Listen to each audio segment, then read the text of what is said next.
Awa district in Helmand province in the summer. 24 hours later, we had a USAID developmental specialist on the ground. Several days after that, agricultural programs, jobs for work programs, digging of irrigation ditches, that was underway. Thank you. Thank you, Senator Reid. Senator LeMieux. Thank you, Mr. Chairman.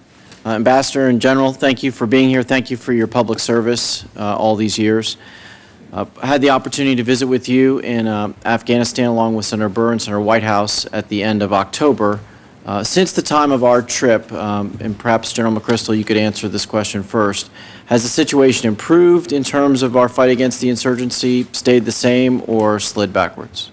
Senator, I believe it's improved. I'm not going to say dramatically, and I try to always let events be provable, but I absolutely believe it's improved. Ambassador? I'd say, Senator, if we take this from through the political lens, there's been some very significant improvement. Of course, what's happened since your visit, we made the second round was decided upon, and then Abdullah withdrew. President Karzai elected inauguration. I have to say that when we looked at President Karzai's, listened to his inauguration address, there was a lot of positive things in that about governance and about security, and I think we're seeing the more confidence being displayed right now from President Karzai's administration. Actions have to follow the words, but I know that I heard that Secretary Gates yesterday in his visit, today in his visit to Kabul, in his discussions with President Karzai and the national security team of President Karzai, came away with a very good impression that the Afghan leadership has got a sense of determination about them. Thank you. General McCjrystal, it seems to me with the addition of the 30,000 troops and a goal, at least an aspirational goal, to draw down those troops, at least start to, by July of 2011, that this puts a lot of pressure on you and your team. You're going to get these troops starting in January.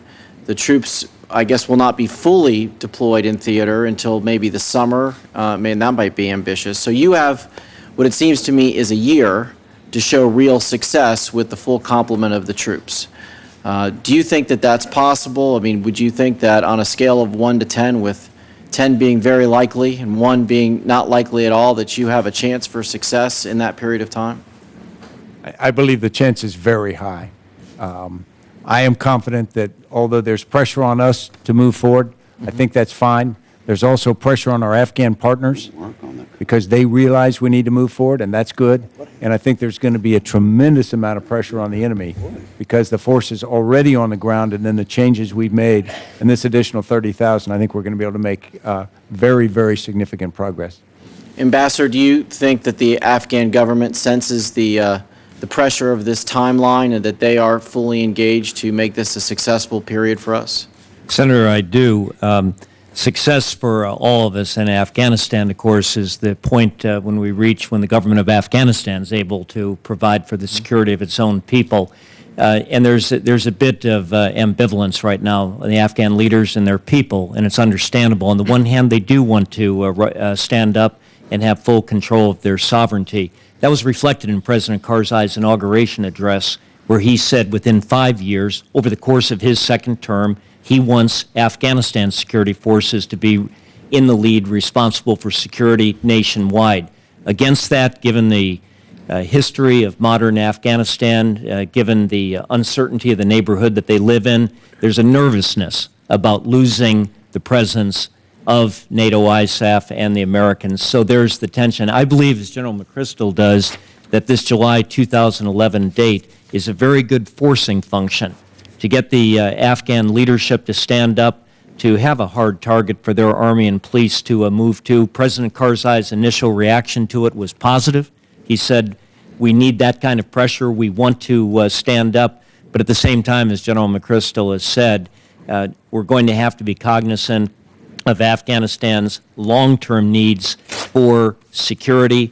And so, as President Karzai said in his inauguration address, the idea of having a strategic partnership with the United States, or refining that, is something that I think is going to be essential as we move forward and define what that long-term relationship with Afghanistan is about. Thank you. General, the American people still want us to capture and kill Osama bin Laden, and it occurs to me that in terms of your warfighting and trying to break the will of our enemy, that would be an important strategic military goal as well. Are we still about the business of trying to capture and kill him? Recently, Secretary Gates said that we haven't had good intelligence on his whereabouts in years. Can you discuss with us what part of the mission capturing and killing Osama bin Laden is for you right now? Senator, I am responsible as Commander of ISAF for inside Afghanistan. Were Osama bin Laden to come in there, of course, that would become a huge priority for all of our forces. If he is not inside, it's outside of my mandate right now. I do believe it's very important. Ambassador, can you speak to that at all? It's the exact same perspective, Senator. Okay. Last thing I'd like to discuss with you is Pakistan. Recently, the President said that we cannot tolerate a safe haven for terrorists, and this might be where Osama bin Laden is, whose location is known and whose intentions are clear. And the New York Times has reported that the administration has said in private that if the Pakistani leaders will not allow us to follow these insurgents and fight them, that we will continue to do so even without their permission. What kind of cooperation are you getting from Pakistan, and do you believe that they are going to be willing and good partners as we fight this cross-border battle? My current partnership with the Pakistani military, led by a personal relationship I have with General Kiani, is very good, and it's getting better all the time. They face, unlike a few years ago, they now face a very significant internal insurgency from the TTP, or what we call the Pakistani Taliban. I believe that as they focus on that more, our shared strategic interests become closer in alignment, both ours, the U.S. and Pakistan, but also Afghanistan's and Pakistan's, because neither can achieve security and stability without success on the other side of the border. I think that helps us pull us into alignment.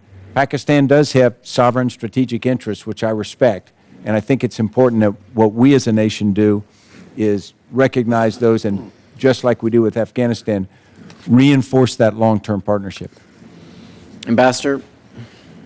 Senator, you know that a major shift that the administration made when it announced the strategy in March was to try to pull together the regional aspects of security in Central and South Asia. So not looking just at Afghanistan or Pakistan in isolation, but looking at the two together. And so with the naming of the Special Representative for Afghanistan and Pakistan, Richard Holbrooke, and his frequent partnership on the military side with General Dave Petraeus, there is a full-time effort being made.